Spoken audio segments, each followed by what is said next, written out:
I jedan od prvih većih uspeha je bila prva nagrada na Srpskoj fizičkoj olimpijadi u 8. razredu, preko koje sam se kvalifikovao i za svetsku naučnu juniorsku olimpijadu na kojoj sam osvojio srebrnu medalju. U 3. razredu osvajam prvu nagradu i na državnom takmičenju iz matematike i na državnom takmičenju iz fizike i u 4. razredu srednje škole kao neka kruna svog rada sam osvojio bronzanu medalju na Balkanskoj matematičkoj olimpijadi.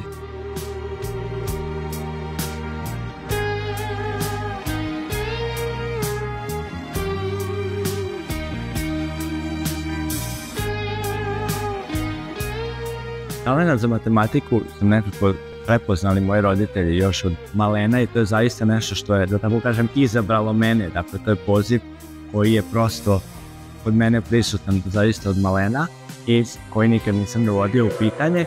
A što se tiče samih oblasti, na takmičenjima najzanimljivija mi je bila pre svega teorija brojeva i tokom srednje škole, zahvaljujući mojoj mentorki Jeleni Aleksić, sam nekako pronašao ljubav prema analizi pre svega kao stručnoj oblasti.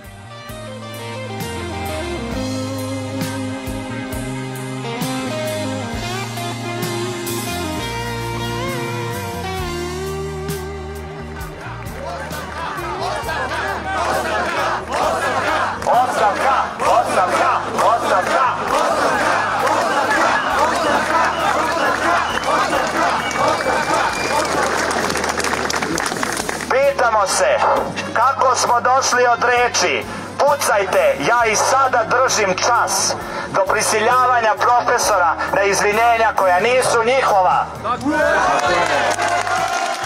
Cilj javnog časa koji smo organizovali mi bivši đaci iz Peljovine gimnazije jeste bio pre svega i da pošaljemo poruku direktoru, profesorima, ali i čitavoj javnosti, pogotovo Novog Sada, pre svega o značaju Jovine gimnazije kao institucije koju je ona imala i u prošlosti, ali i danas u oblikovanju čitavog društva, dakle kao jedan temelj naše zajednice, ali takođe i da pošaljemo poruku našim profesorima da nisu sami, da ćemo biti tu da ih zaštitimo i to je bila zapravo glavna ideja.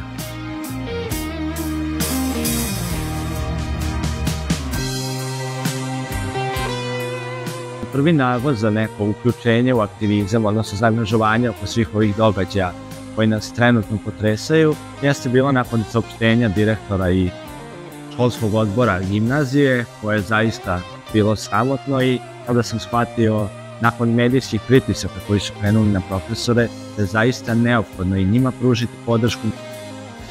I ubrzo nakon toga su krenula i studentska dešavanja u vezi sa fakultetima i prosto želeo sam nekako da i kroz to izrazim, da tako kažem, da kada izrazimo jedinstvo sa drugim fakultetima i da izrazimo značaj učešća, angažovanja mladih, svežine, energije u mišljenju i u društvenim odlukama.